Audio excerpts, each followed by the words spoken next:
Surviving storms. Surviving storm. Surviving storms.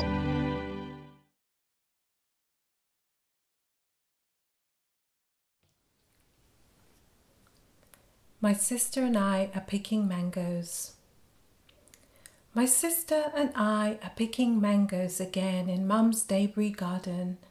Our tropical life has been entropically recoloured since the hurricane passed. She came to help us, and our hourglass days, turning over and over, are often sublimely beautiful and surreal. Brown pleasuring to green, yellow, red, starred silver indigo, far too visible. This beloved mango tree is recovery. She has us in awe with her constant, almost embarrassing, fruitful giving. I hold my husband's green fishing net.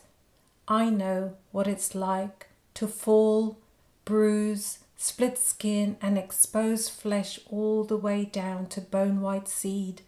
So I pull down and catch, save some mangoes from this fate. I imagine, though, the fruit innately scents my nonsense, knowing there is no sin in falling. Grow, fall, feed ground, gut, grow again, repeat infinitely. Brown hands pick up any spoilt, grounded fruit, throw them in the grown green gutter. Our aim?